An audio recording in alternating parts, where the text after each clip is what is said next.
You are now listening to Mr. Z Blackneffect.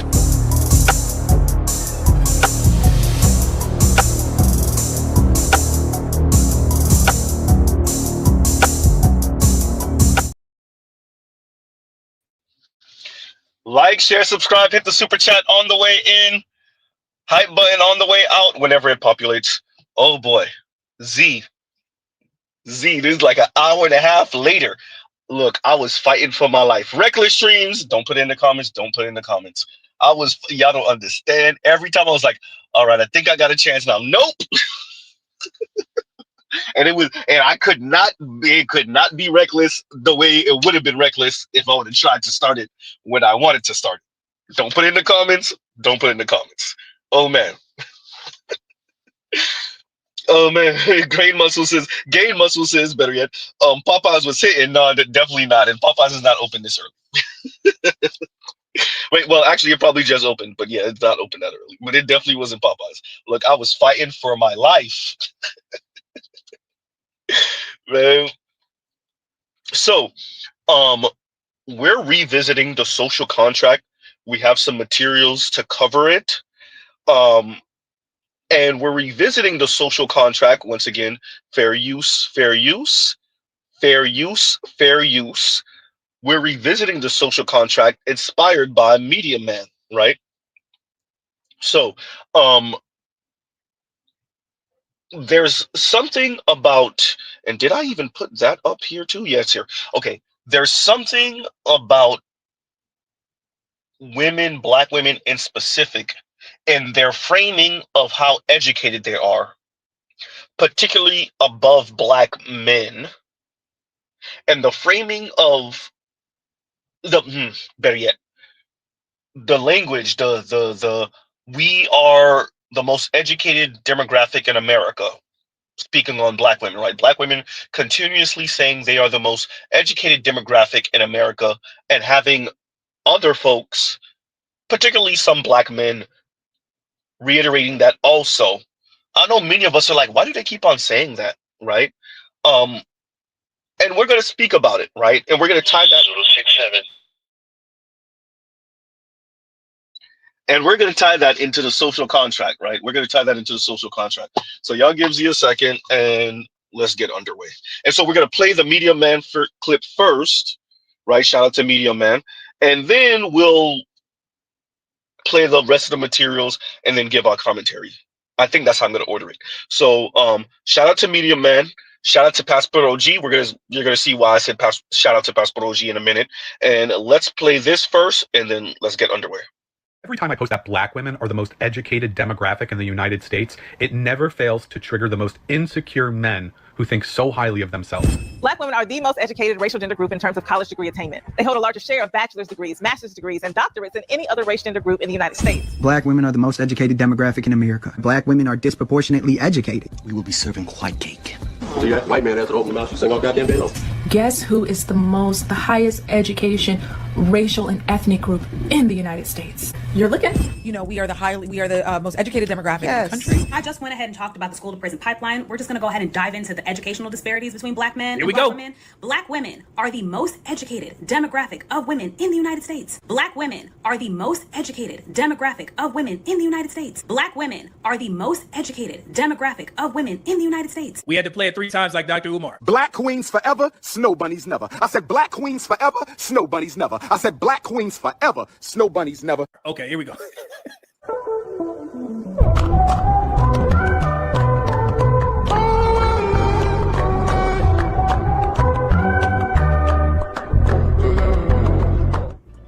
Which means that we are also more educated than our black male counterparts. If you didn't know, black women make up about 60-something, 64% or something like that of all bachelor's degrees. I think it's like 71 or 70-something of all master's degrees, 71% of all master's degrees. So again, because of the fact that we are the most educated demographic, period, in the United States, that also means that we are more educated than our counterparts. And if you think that education is not important when it comes to having a successful relationship, oh, you are crazy. Y'all have heard that before. So let's go ahead and give y'all I shouldn't be laughing at this. We're actually going to pause there. We're going to replay this. And I apologize for that, everyone. You know, we've heard, and there's movies going back decades where you've either heard it implied, suggested, or maybe just outright said overtly, coming from women of various backgrounds, not just black women, that men can't hide character flaw and being complete assholes behind money and status, right? That your money and your status doesn't make you a better man, right?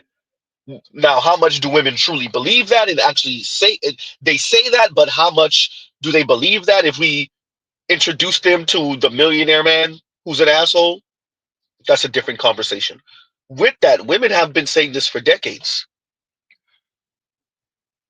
What we're going to stress here is that what we have in the black community is a number of black women who aren't necessarily the nicest people in the world to black men in specific, straight black men. Maybe aren't the most considerate, aren't the kindest, don't necessarily care for black men to meet them at their best. They don't really care to discipline themselves when it comes to their diet. They don't necessarily care to discipline themselves by the way they speak, particularly to black men and about black men. And yet, the idea is if I can tell you how successful I am, how I am the table, right? How entrepreneurial I am, that then makes up for whatever that shallow thing that you say you want is, right? In other words, I'm better than that pepperoni pizza that you said you want. I am the table, right? Forget what you said you wanted. Forget what you said you desired. I'm better than that. And shame on you for not seeing it, right? You have to be blind. You have to be lesser of a man. If you're even a man, you're a boy. Because you don't see the greatness that stands in front of you. Huh? And you're going to see this kind of language reiterated over and over again on this stream, but out in the real world, right? I am the table.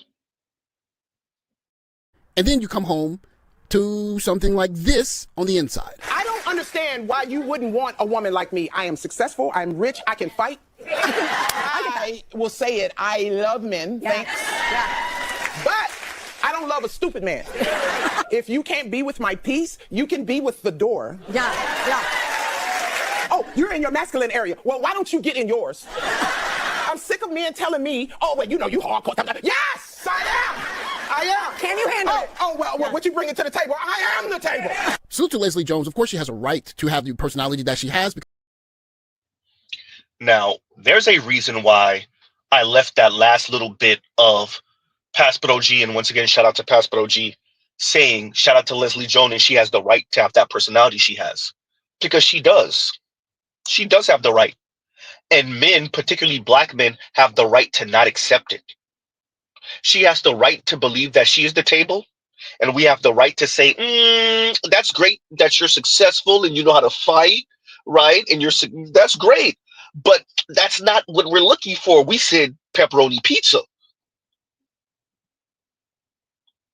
Huh? And Pastor OG says, I am the table, roar. And I could feel her heart breaking when she said that. That lady is dying inside. She is dying inside. When she said these men are essentially the same thing Ebony K. Williams told us, the same thing Amanda Seals told us. So I want to be very clear. Mr. Z's not going in on looks right now. The same thing. What did Ebony K. Williams tell us? She goes on dates and the men tell her put the gavel down. What did Amanda Seals tell us? She goes on dates and the men are saying she's too much. What is Leslie Jones telling us? That men are telling her she's too much because you're too much. It's not up to you, ladies. And no, you won't change our appetite.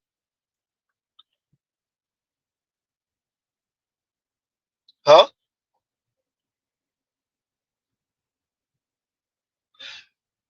She's angry, but really she's sad.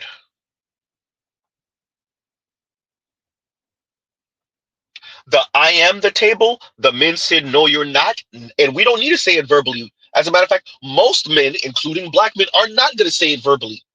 Their actions are going to say it. Their apathy, or better yet, maybe not their action, their inaction. Oops. Their inaction, their apathy, them being despondent, them being indifferent. Men's actions will show you that roar, that I am the table, and all of this. And this is where we're going with the degree talk. I'm going to play Medium Man again in a minute. All of this is women, particularly black women, way of saying, I am the table. So now it's your turn to bow to me. Appreciate this. You'll never be as more moral than me. You'll never have the intrinsic value I have. And now that I'm more institutionally educated, indoctrinated, now that I'm more institutionally educated than you, you can't match me on that either. So the least you can do is protect, provide, and shut up. Bow to me. I miss when men used to protect, provide, and shut up. Huh?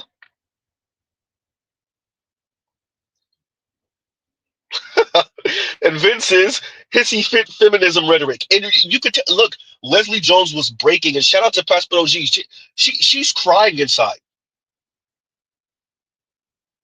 Huh?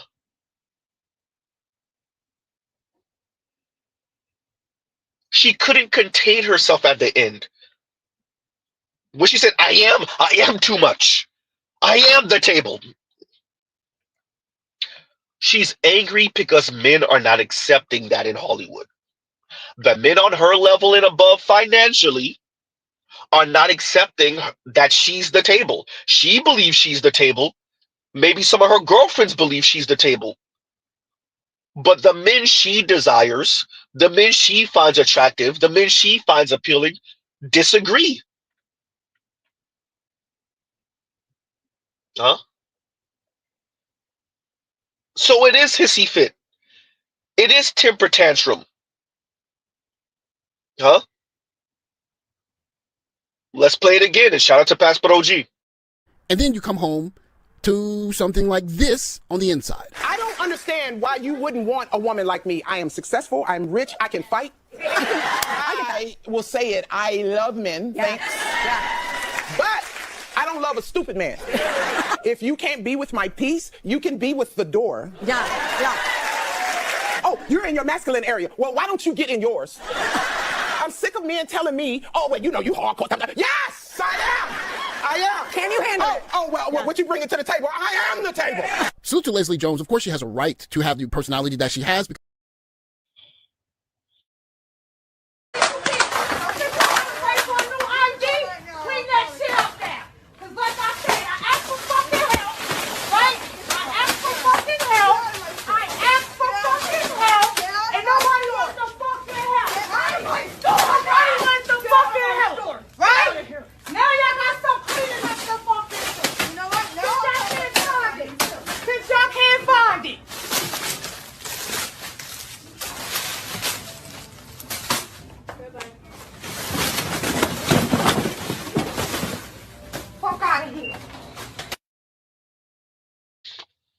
Huh? And whose show was that she was on? Was that Kelly Clarkson? Kelly Clarkson tried to laugh it off. No, Leslie Jones was serious as a heart attack. She's sad and she's angry and lonely and probably horny. As Vince says, hissy fit feminism. As Mr. Z says, temper tantrum throwing. Petulant child energy. Huh? Shout out to all the quote unquote elders. Shout out to all of the technocrats, the social designers, the tastemakers, the pundits, the talking heads. The men are immature. Yeah, the men are immature. Leslie's what, damn near 60? Throwing a temper tantrum. Huh? Y'all don't see that as a temper tantrum? She's up there throwing a goddamn temper tantrum. Huh?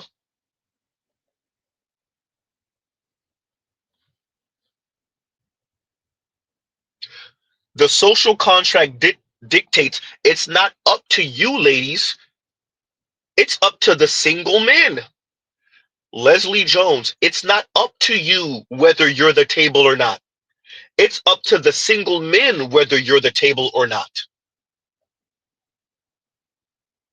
Shout out to all the women who think they can tell the men, I am the table. No, quite literally, single men will be the judge of that. I'll be the judge of that. Yes, actually, yes. No, single men will be the judge of that.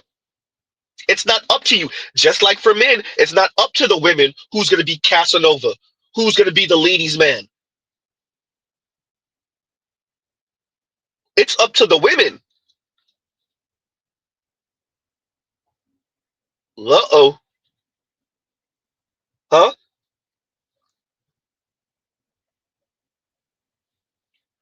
I am the table.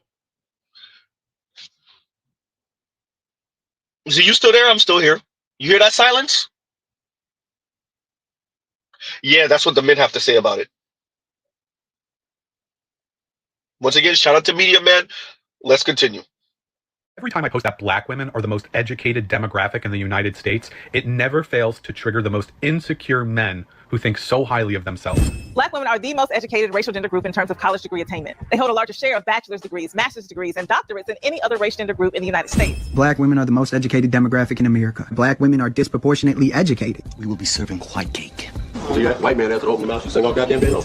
Guess who is the highest education racial and ethnic group in the United States? You're looking. You know, we are the most educated demographic in the country. I just went ahead and talked about the school to prison pipeline. We're just going to go ahead and dive into the educational disparities between black men and black women. Black women are the most educated demographic of women in the United States. Black women are the most educated demographic of women in the United States. Black women are the most educated demographic of women in the United States. We had to play it 3 times like Dr. Umar. Black queens forever, snow bunnies never. I said black queens forever, snow bunnies never. I said black queens forever, snow bunnies never. Okay, here we go.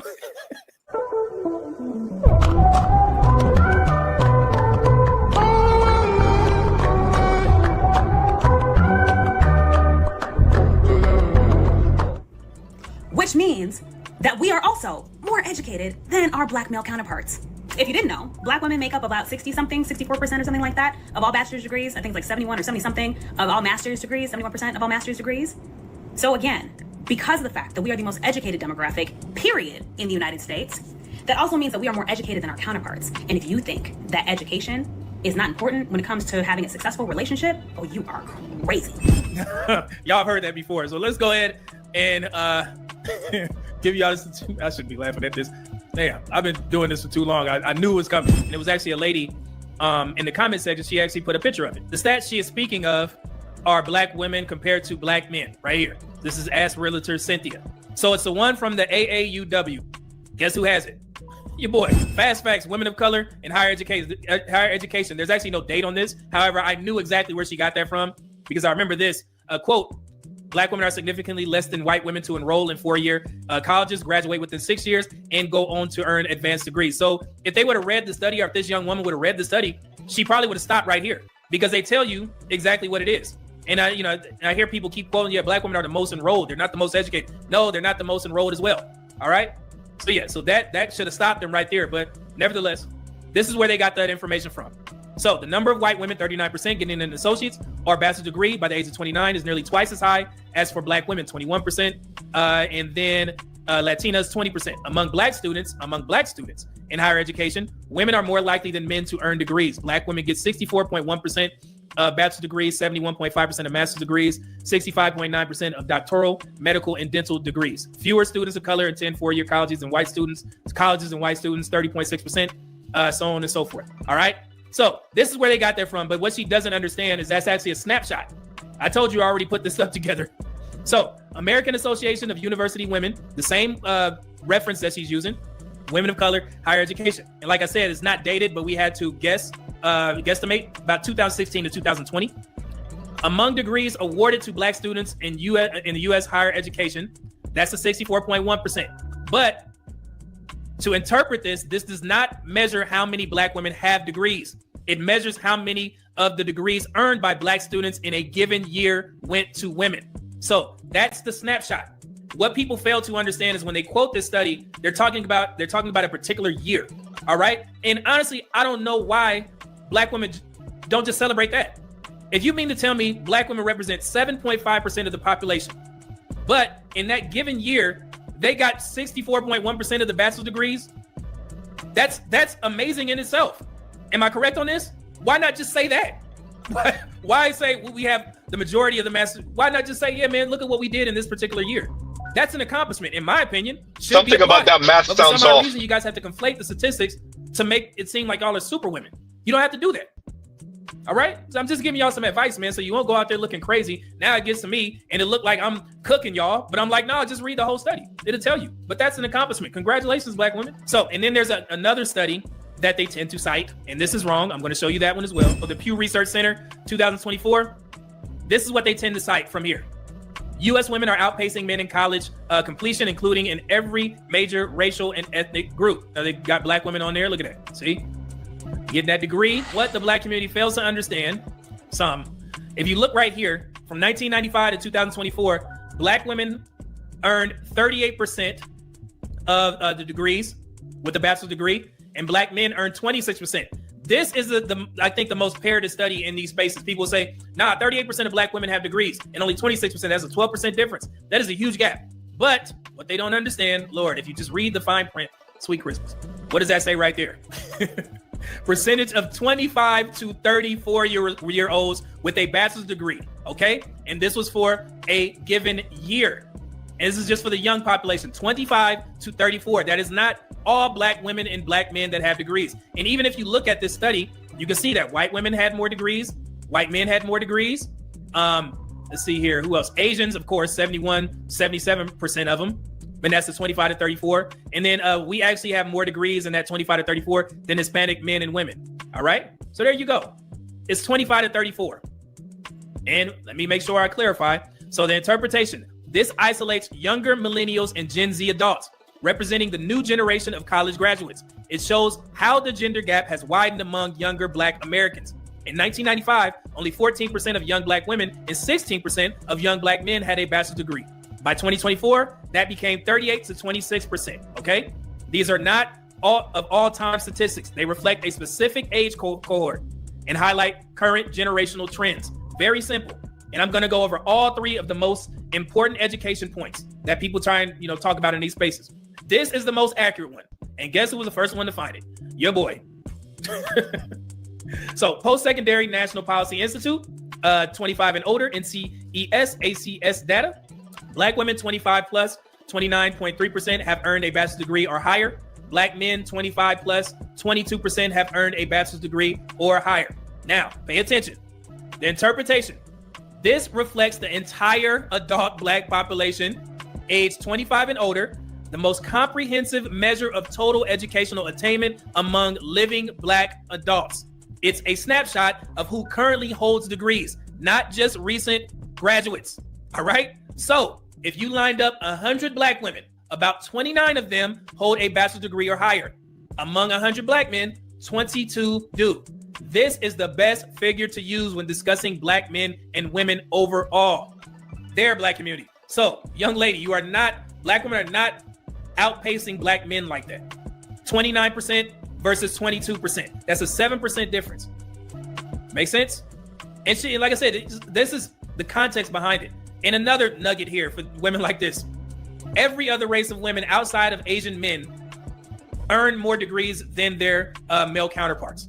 The Asian men and Asian women is like neck and neck. So it's very close. But Asian women do outnumber Asian men with like certain degrees, like bachelor's or master's, something like that. Okay? But every other race of women earn more degrees than their male counterparts. But the crazy thing is, Black men earn more degrees than Hispanic men. But I've never heard Hispanic women talk about this in their community.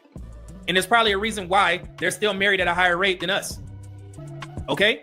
So yeah, so that's not an excuse. You're not removing black men because 7% of y'all have degrees, more degrees than black men.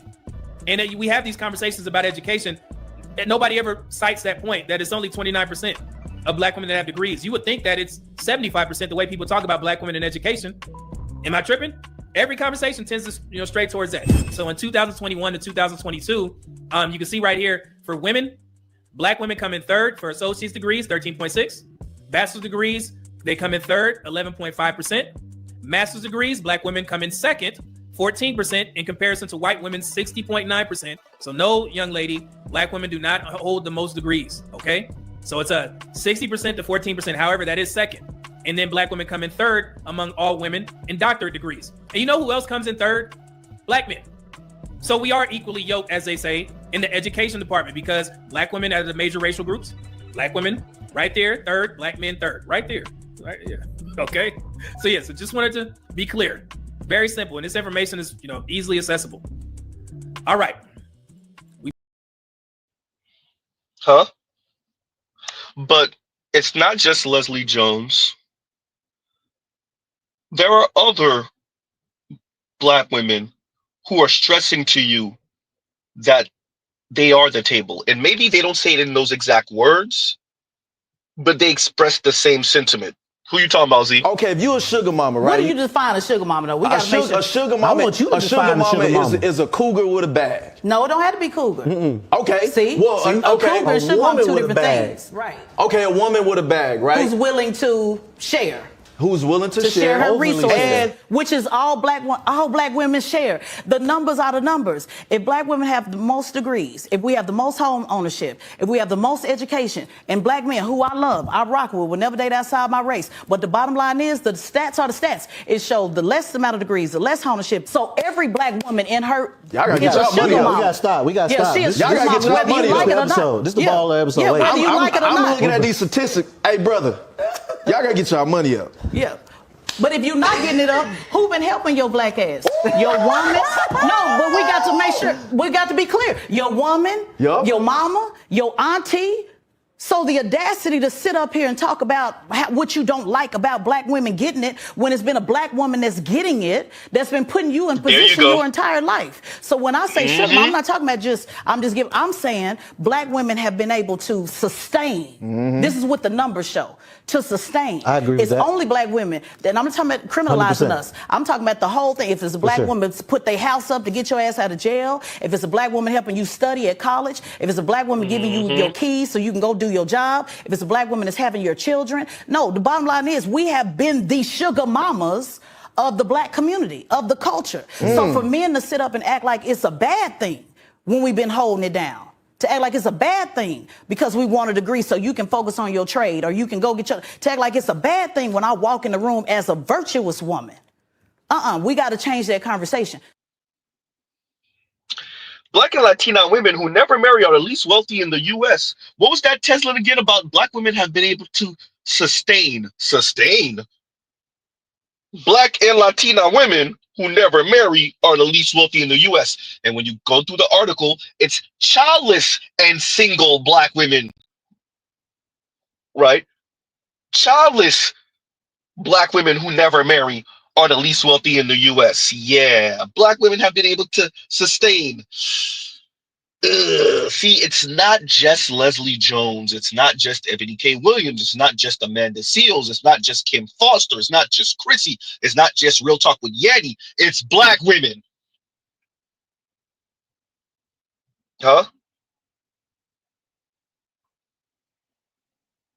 Yeah. So to media men, I say, the reason why they keep on harping on their degrees to all the young black men is, as Eric says, and let's read that super chat. Like, share, subscribe, hit the super chat.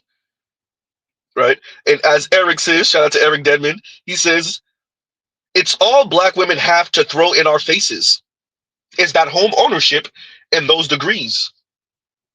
When black men work, black men earn more than black women.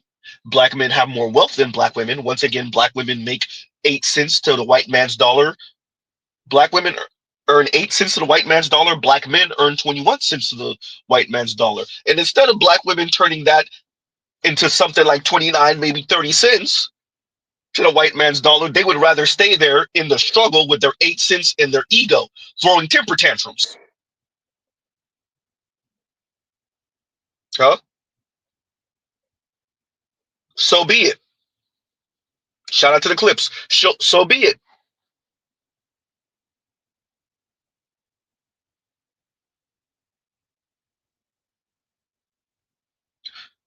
If black women, and if women in America, but if black women specifically think they are the table, that's okay.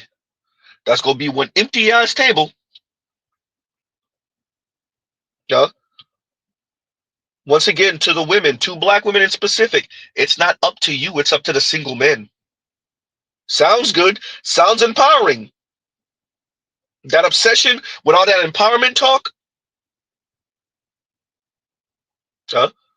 So let's get through what a social contract entails. And once again, fair use, fair use, fair use, fair use. Let's see if we don't get a strike for this. Hopefully we don't get a strike for this. Oh boy, is he playing with fire right now. Here we go. Imagine a world without rules. Nothing is illegal, nothing is immoral, everyone is absolutely free. This might sound like a utopia to you, but according to 17th century British philosopher Thomas Hobbes, it would actually be your worst nightmare. Hobbes called this hypothetical time, with no rules to govern our behavior, the state of nature, and he described life there as solitary, poor, nasty, brutish, and short. And he was probably right. The land of do as you please sounds great until you realize that everyone else is also doing as they please. That's when you find out that you have an abundance of freedom, but you do not have any security. Because when everyone's constantly watching their backs, whoever is the biggest... Wait a minute. What did Z say to FD Signifier a few years ago? When he said the women want their autonomy and security, and Mr. Z laughed. You don't get both, you get one. Unfortunately for black women, they cannot fund their autonomy. The vast majority of black women can't fund their autonomy. They got to be subsidized. Have fun trying to find the men, white men, black man, Latino man, Asian man, who's going to afford you your autonomy while he provides you security. Oh, that's going to be fun to watch. As Shay Sade said, these women want to be single in relationships. Oh, yeah, about that. Continuing. Imagine a world without rules. Nothing is illegal, nothing is immoral, everyone is absolutely free. This might sound like a utopia to you, but according to 17th century British philosopher Thomas Hobbes, it would actually be your worst nightmare. Hobbes called this hypothetical time, with no rules to govern our behavior, the state of nature, and he described life there as solitary, poor, nasty, brutish, and short. And he was probably right. The land of do as you please sounds great until you realize that everyone else is also doing as they please. That's when you find out that you have an abundance of freedom, but you do not have any security. Because when everyone's constantly watching their backs, whoever is the biggest bully will be able to dominate, simply by fear and aggression. And even if you happen to be the biggest bully, life's not going to be any better, because when enough weaker bullies get together, even the strongest can be overthrown. So this type of system, a sort of anti-system without rules and without order, is a terrible way to live. And Hobbes pointed out that rational people would want to change the system. They'd trade in some of their natural freedoms in exchange for the security offered by civil society. The key to saving the world from chaos. Sorry, y'all, had to do it again. Did he use the word rational? Ooh, see, rational people would trade that freedom for security. Did he say the word rational? Did Mr. Z hear right? Did y'all hear that word? I heard rational. A rational actor, a rational person, a rational group of people, a rational gender and race. Shout out to intersectionality. Anyway, continuing. Imagine a world without rules. Nothing is illegal, nothing is immoral, everyone is absolutely free. This might sound like a utopia to you, but according to 17th century British philosopher Thomas Hobbes, it would actually be your worst nightmare. Hobbes called this hypothetical time, with no rules to govern our behavior, the state of nature, and he described life there as solitary, poor, nasty, brutish, and short. And he was probably right. The land of do as you please sounds great until you realize that everyone else is also doing as they please. That's when you find out that you have an abundance of freedom, but you do not have any security. Because when everyone's constantly watching their backs, whoever is the biggest bully will be able to dominate, simply by fear and aggression. And even if you happen to be the biggest bully, life's not going to be any better, because when enough weaker bullies get together, even the strongest can be overthrown. So this type of system, a sort of anti-system without rules and without order, is a terrible way to live. And Hobbes pointed out that rational people would want to change the system. They'd trade in some of their natural freedoms in exchange for the security offered by civil society. The key to saving the world from chaos, he said, was a contract.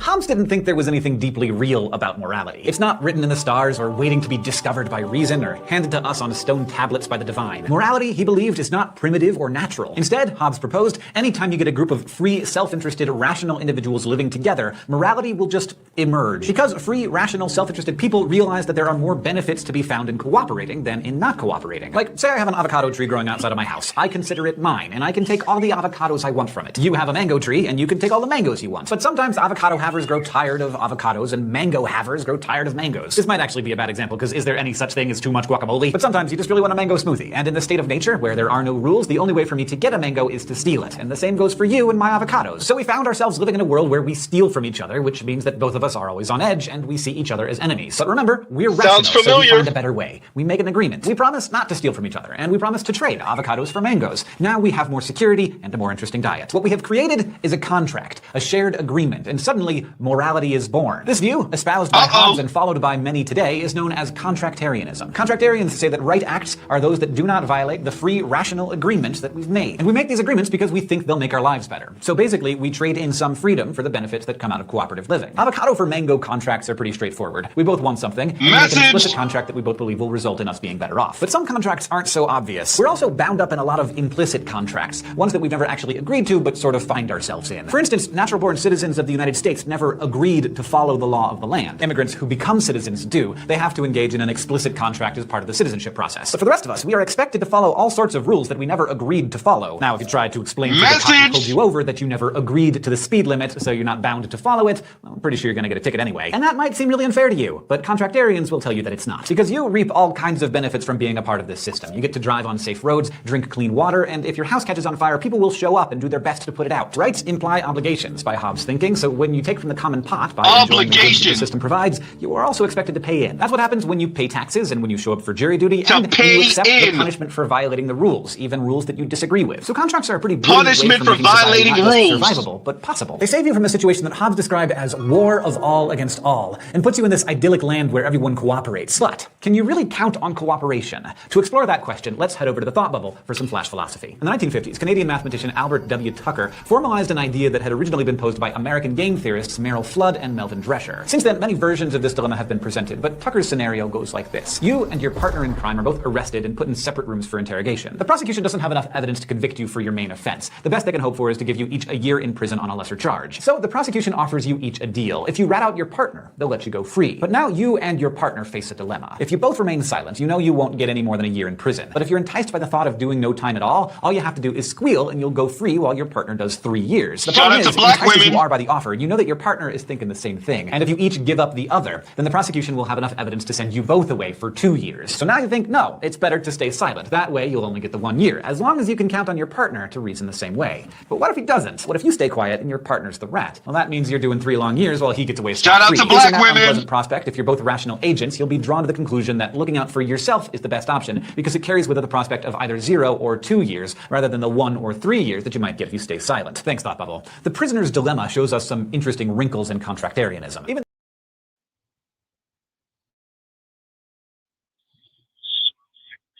Am I not still streaming, y'all? I should still be streaming.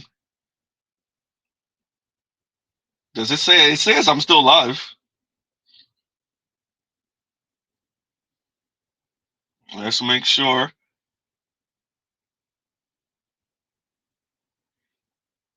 Oh man. Did they get me, y'all? It says I'm still.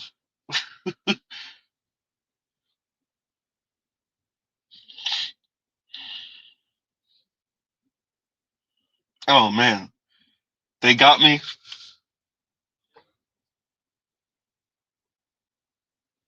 Can y'all not hear me?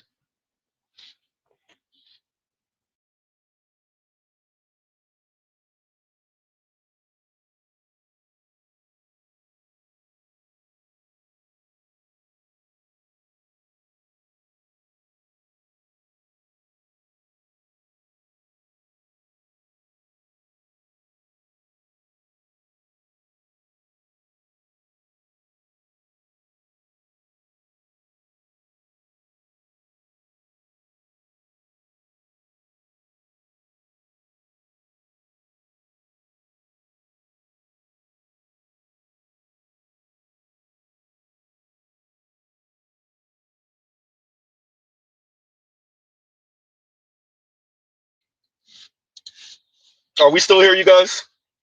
Can you guys hear me? Yes, no, maybe so. Let me get a one in the chat if y'all can hear me.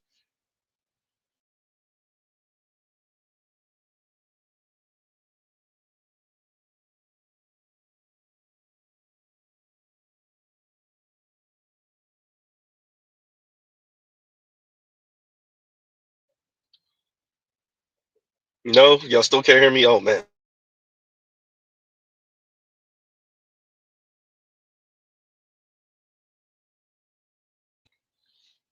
Yellow.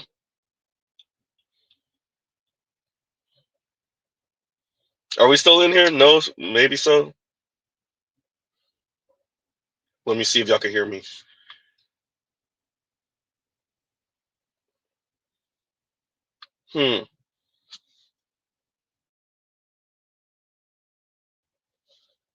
Oh, so it was something else. Okay, so it was a technical difficulty on my side. Okay. Crumble says YouTube and their AI systems are cracking down, and he says he says you're literally playing an entirety of someone else's. It's PBS though, so I don't know.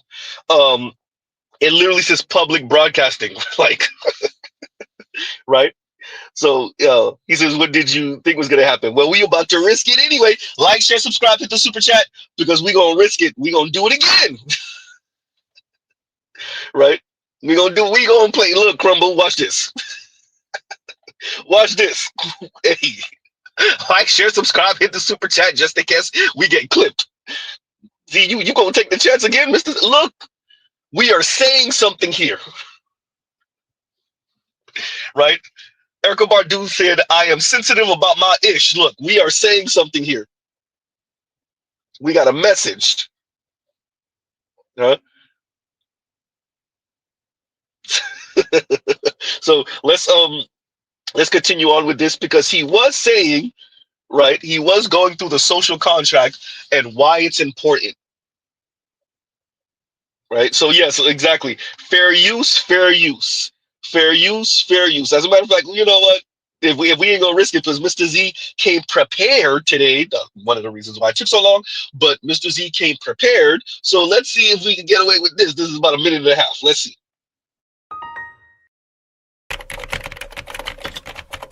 Social contract theory. Social contract theory says that people live together in society in accordance with an agreement that establishes moral and political rules of behavior. Some people believe that if we live according to a social contract, we can live morally by our own choice and not because a divine being requires it. Over the centuries, philosophers as far back as Socrates have tried to describe the ideal social contract and to explain how existing social contracts have evolved. Philosopher Stuart Rachel suggests that morality is simply the set of rules governing behavior that rational people accept on the condition that others accept them too. Social contracts can be explicit, such as laws, or implicit, such as raising one's hand in class to speak. The U.S. Constitution is often cited as an explicit example of part of America's social contract. It sets out what the government can and cannot do. People who choose to live in America agree to be governed by the moral and political obligations outlined in the Constitution's social contract. Indeed, regardless of whether social contracts are explicit or implicit, they provide a valuable framework for harmony in society.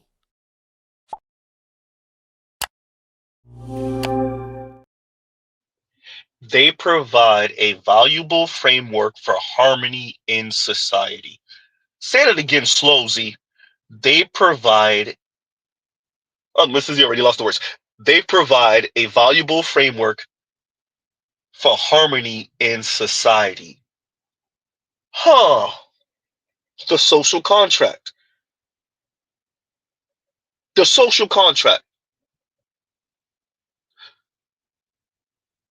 Much of the reason why Black women keep on touting their education, right, and their home ownership, as Eric Denman said, it is the one thing that they have, or the two things at least that they have to throw in Black men's faces. It is to tell Black men bow down, but it's also very clearly to advertise to non-Black men, namely white men, that Black women are, well, women. Ain't I a woman? Shout out to Media Man once again.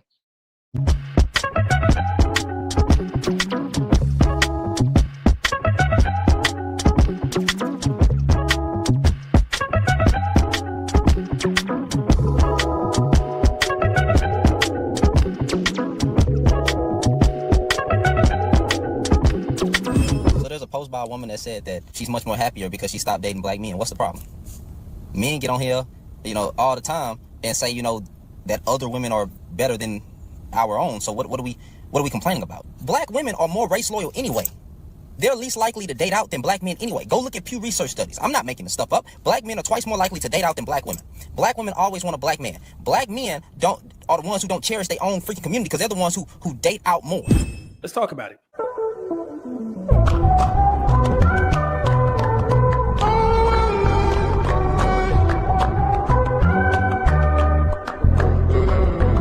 We've all seen it. You look happier. That's because I stopped dating Black men. Keyword, dating. Not because I found a loving husband. Not because I'm in a stable, committed relationship. But just because I stopped dating Black men. That alone tells you this isn't about love. It's not about family. It's not about legacy. It's about image. It's about bitterness. It's about performing for social media applause. But here's what's even more embarrassing. While some Black women are proudly broadcasting their preference for white men or other races, the majority of those men are not responding with marriage proposals. They're not stepping up. They're not committing. In many cases, they're not even swiping right. Studies show that Black women and Asian men are the least desirable when it comes to online dating. Why do you think that is the case? I don't know why they think we're the least desirable or like the most hot. That's insane. What kind of study was this and who did the study? And when they do, I had to pause it there. Because once again, what she's expressing is Black women's valuation of themselves. It's not up to you. To hell with the self-esteem conversation. It's not up to you when you're on the dating market attempting to be married one day. It's not up to you. You can set your price as high as you want to go and as low as you want to go. How low can you go? How low you want to go? It's up to the men whether they will pay it. It's up to an individual man. It's up to men as a collective. It's not up to you, once again. And then you come home to something like this on the inside. I don't understand why you wouldn't want a woman like me. I am successful. I'm rich. I can fight. I will say it. I love men. Yeah. Thanks. Yeah. But I don't love a stupid man. If you can't be with my peace, you can be with the door. Yeah. Oh, you're in your masculine area. Well, why don't you get in yours? I'm sick of men telling me, oh, well, you hardcore. Yes, I am. I am. Can you handle it? Oh, well, what you bringing to the table? I am the table. Salute to Leslie Jones. Of course, she has a right to have the personality that she has. And once again, to Passport OG, you are correct. She does have a right to have the personality she has. And it is men's right to say, yeah, about that. I'll pass. Right? I'll pass. Huh? Men will say, I'll pass. And the problem is,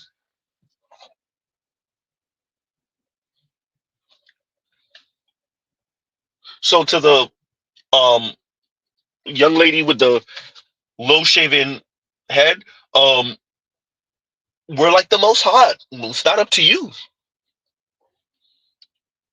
It's not up to you.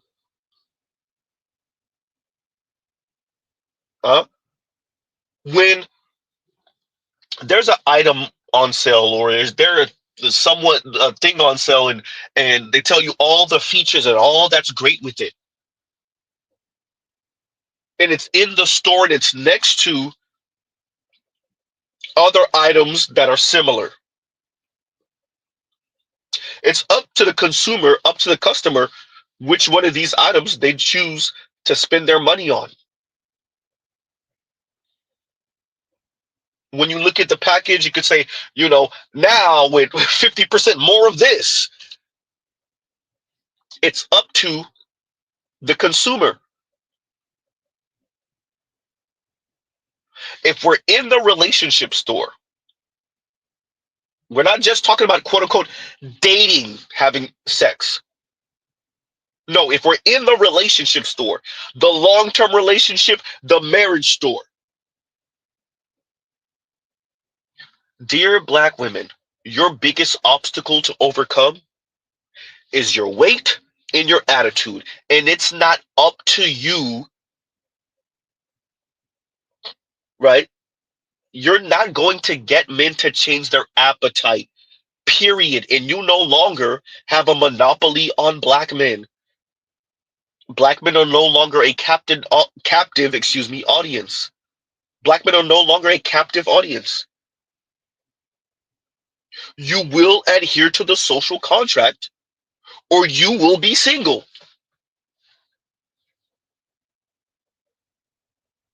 You can take your chances outside the Black community with non-Black men. You can take your chances with Black women because non-Black women ain't checking. You can do your single celibate rose toy thing.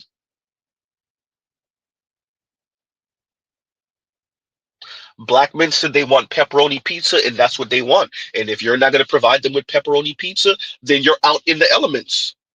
And that's what it is. No? You're out in the elements. Yikes. So let's play that again. And shout out to Media Man.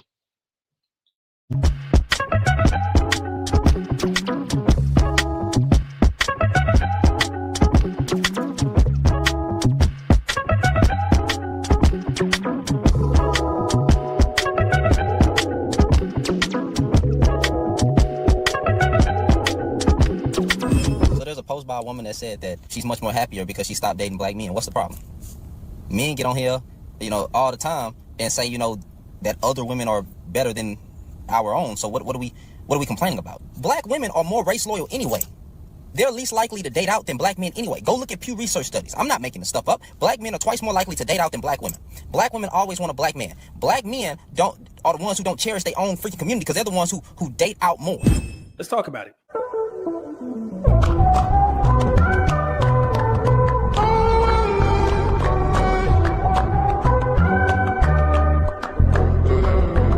We've all seen it. You look happier. That's because I stopped dating Black men. Keyword, dating. Not because I found a loving husband. Not because I'm in a stable, committed relationship. But just because I stopped dating Black men. That alone tells you this isn't about love. It's not about family. It's not about legacy. It's about image. It's about bitterness. It's about performing for social media applause. But here's what's even more embarrassing. While some Black women are proudly broadcasting their preference of white men or other races, the majority of those men are not responding with marriage proposals. They're not stepping up. They're not committing. In many cases, they're not even swiping right. Studies show that Black women and Asian men are the least desirable when it comes to online dating.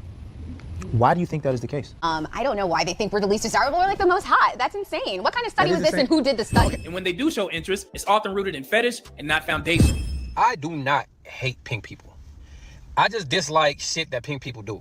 Like that whole thing with, the pink dudes, telling me, oh yeah, I like, Black women too. Whole time, a lot of them don't like Black women. They might be sexually attracted to Black women, but they don't like them. And that's what a fetish is right there. Like, for real, like, you are sexually attracted to a person, but you really ain't trying to have a relationship with them. You just want to try something. I've quoted this book before, but I want you guys to go take a look at it. The Dating Divide, where white men were interviewed about their views on black women, and the results were plainly clear. And I quote, given that black women get very little interest from white men, experiences like Deborah suggest that even paltry interest may be driven by prurient interest. White men we interviewed confirmed the notion that black women were both highly sexual and unstable for long-lasting relationships. Translation, they'll sleep with you, but they don't see you as wife material. That's not empowerment, that's exploitation. That's not progress, that's settling for less under the illusion of more. You know who has the lowest divorce rate and the overall happiest marriage? Black women with white men. Do you know who has the highest divorce rate? Black men and everybody. But this is the crown of the study. A white man and a black woman are 44% less likely to get divorced. Pretty interesting, isn't it, my sister? Every time we talk about black women's dating prospects and the fact that black women marry outside of their race far less than any other group of men and women in America, here comes the same old rebuttal. When we do marry white men, our divorce rates are lower. So clearly, we're not the problem. And without fail, someone will drop a link or mention the 2008 study that's titled, But Will It Last? Marital Instability Among Interracial and Same-Sex Couples. Let me go ahead and break this down because it's time that the black community stop using this one outdated study as a deflection shield. It's misleading, it's incomplete, and worst of all, it's irrelevant in today's context. Let's start with what the study actually said. Yes, according to the 2008 article published in Journal of Marriage and Family, black women who married white men in the early 1990s had slightly lower divorce rates than white women married to white men. But what they never mentioned is that the study focused on marriages formed between 1990 and 1994. It followed those marriages for about 10 years. And the entire interracial data set, especially black women/white men pairings, was very small in comparison to the others. So what are we really talking about here? A couple thousand niche cases from a time when interracial marriage was still taboo, highly stigmatized, and far less common than it is today. So yes, the few couples who did marry across racial lines back then were likely highly selective, deeply intentional, and determined to make it work. But that has zero bearing on today's interracial marriage market, where dating is casual, disposable, and often driven by vibes and algorithm suggestions, not values and commitment. So no, quoting this 30-year-old data doesn't prove that black women magically have better marriages when they date white men. It just proves that some did okay in the 1990s. Let's continue the conversation. When only a tiny percentage of black women were marrying white men in the 1990s, somewhere around 2 to 3% of all black female marriages, you're dealing with a sample that was unusually education focused, often from elite, upper middle class backgrounds, and extremely motivated to make the relationship work despite social pressures. Translation? These weren't average couples. They were the exception, not the rule. So trying to apply that success rate to the broader population today is like saying, because elite marathon runners don't have joint pain, everyone should start running 20 miles a day. Make sense? But let's talk about what's happening now in the 2020s. Interracial marriage is far more common today. We have millions of interracial couples across every combination. And what do we see? Divorce patterns are evening out. The unique success that was attributed to early interracial marriages has disappeared because now people marry across racial lines for the same reasons they marry anyone else. Not love, values, and resilience, but convenience, attraction, and access. And when we look at more recent research, what do we find? Interracial marriages have higher divorce rates overall. The myth that white men provide some special marital haven for black women no longer supported. But let's go even deeper. Pause. Let's say, just for argument's sake, that this outdated study still held true today. Let's say black women really do have better marriages when they marry white men. But here's $1 million question. Why are so few white men marrying black women? Because despite all the girl boss rhetoric, swirling encouragement, and TikTok talk, Jack talk Ty very well. The actual numbers haven't changed much. According to Pew and Census data, only about 4% of married black women are married to white men. Meanwhile, 21% of married black men are married to non-black women, mostly white. But that's actually nothing to celebrate because black men still marry black women at a 79% clip. So again, if it's so wonderful, why are white men not lining up to put a ring on black women? Why are the marriage rates between white men and black women still so low? Why are black women still the least likely to marry out of any major racial or ethnic group of women? You can't keep citing a dusty 2008 article and ignore 2025 reality. Now, I know some will say, we can date white men, we're desired. Let's be clear. Desire is not commitment. Yes, plenty of men of all races are willing to sleep with black women. That's not the issue. But what we're talking about here is marriage, long-term commitment, family, legacy. And the truth is, most non-black men are not selecting black women as wives,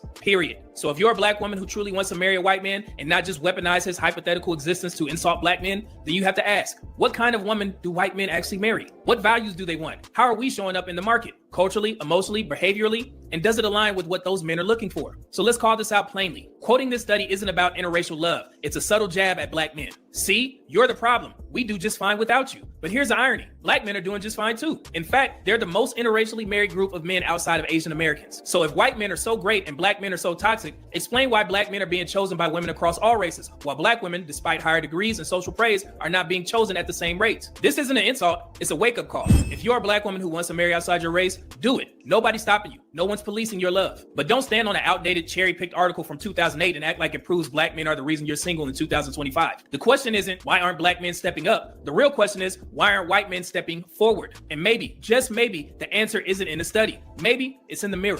And to the black men and women who keep parroting that 2008 study, you all should be ashamed. You're leaning on a study from the early 1990s based on a tiny sample of hand-picked interracial couples, as if it speaks for 2025. You ignore the social media age, the swiping culture, the massive increase in casual interracial relationships, and the flat-out reality that most non-black men are still not marrying black women in large numbers. In fact, let's put the numbers on the table. At one point, only 0.3% of white men were married to black women. As the most recent US Census data in 2015, that number has slightly risen to just 0.5%. For all the talk about swirling, leveling up, and dating outside the race, 99.5% of white men are still marrying women who are not black. That's not systemic racism, that's market behavior. And in many cases, it's a result of an ethnic image that black women as a collective still haven't addressed. If black women want to marry more, period, whether it's to black men, white men, or anyone else, then the question becomes, what needs to change for you to be perceived as suitable for marriage by any race of men? And no, this has nothing to do with beauty. Black women are beautiful. That's not the issue. The issue is image, attitude, behavior, public persona,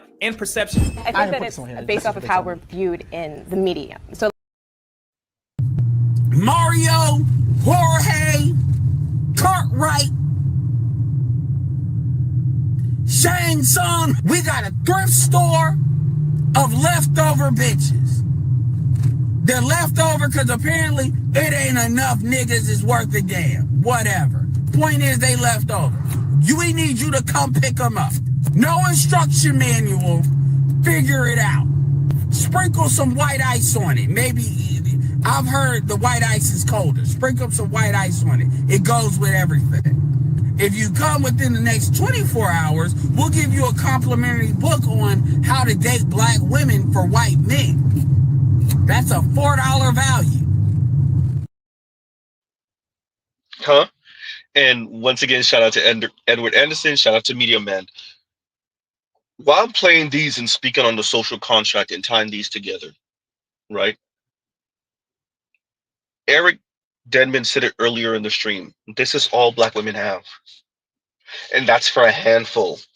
Because we already know the majority of them can't fund their own life. They don't have anything else to hold on to grasp. It's not only about throwing it in black men's faces. It's also for them as a collective feeling like they've accomplished something, they can do something. I'm not about belittling that.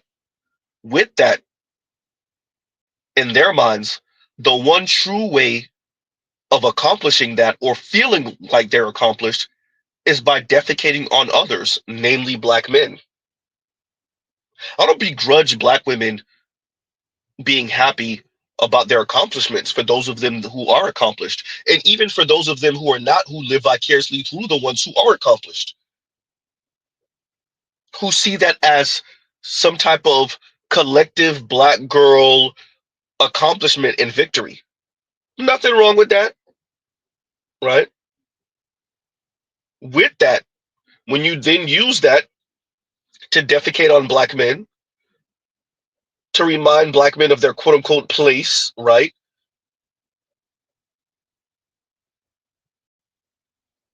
It's not black men that have a problem. It's you that then have a problem. Why? Because an increasing number of black men are just dating and marrying out. That if you are broke and I choose to deal with you, I will belittle you.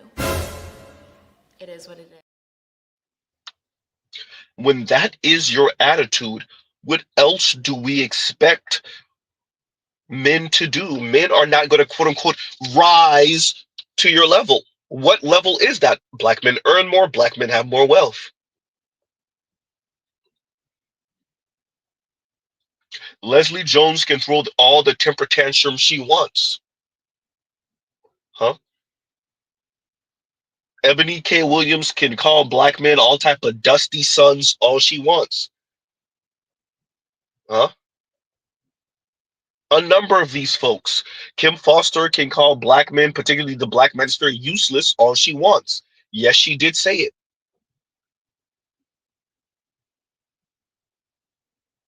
It means nothing. Either you adhere to the social contract or you don't. And if you don't, then whatever happens to you outside in the elements happens to you outside in the elements. In the cold, in the sleet, in the snow, in the heat. Goddamn, Mr. Z Robin.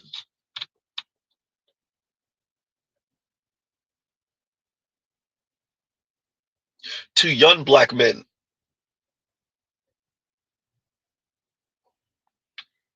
either black women or the black woman that you find attractive and appealing and that you want to be with, either she adheres to your rules or leave her where she stands. Leave her for the white dudes, the Latinos. Maybe one of them and get her on their program. No negotiating on black women getting on your program. Point blank, period. No allowing them to shame you. None of this egalitarian talk. Miss me. This equity talk. Nope. There will be repercussions and consequences. You will put other people in this organization at risk, and that organization does not want to take that risk. So you do not have this job anymore if you decline it. With any public health decision, there has to be a consequence to you not participating in that social contract. It's all there, black and white, clear as crystal. You get nothing. You lose. Good day, sir. Huh? So let's see. We're gonna play a bit of this again. Like, share, subscribe, hit the super chat. I gotta check my likes. Let me see if y'all rock with me.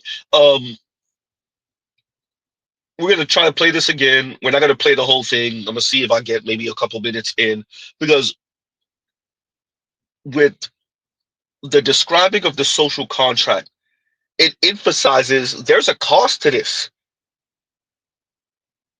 right? And you don't just get to dictate to the other party what you're gonna do and just take it, or what you're not going to do and just take it. That's not how this works.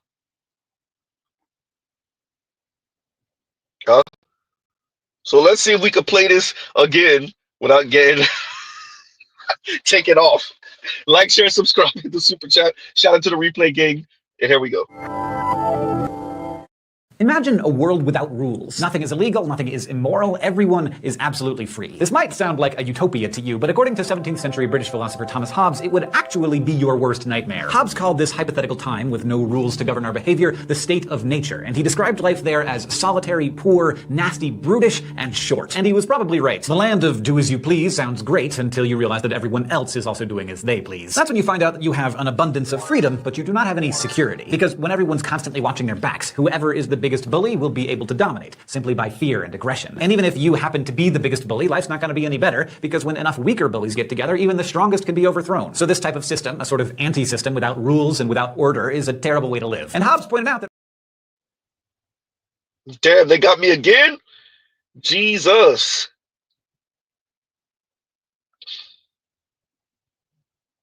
Okay. Can y'all hear me? Okay, if y'all can hear me, then we just gonna continue. They got me again. They got me again. Man. Let's try that again. Let me see something.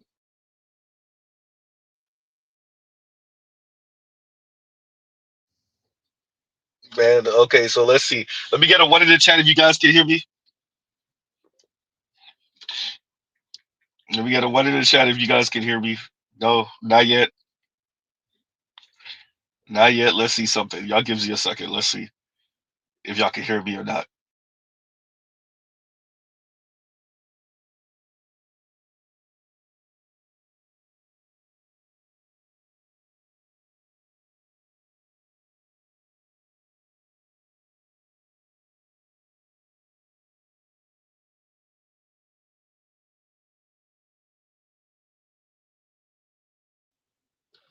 Well, we're still here, so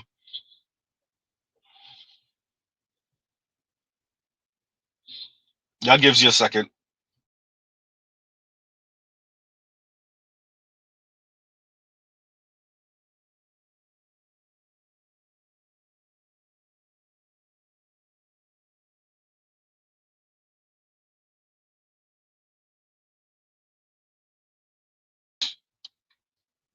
Hopefully I'm back. Let me get a 1 in the chat if y'all can hear me.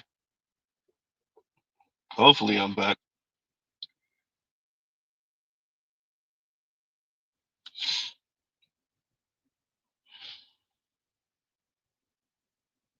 Okay, apparently not. Apparently not. Apparently not.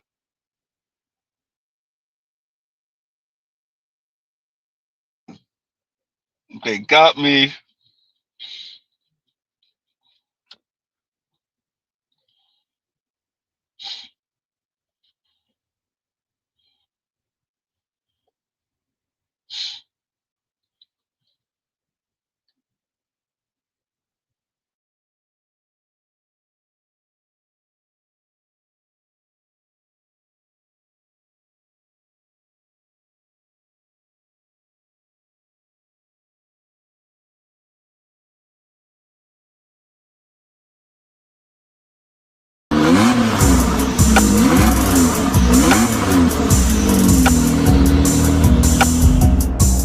You are now listening to Mr. Z Blackneffect.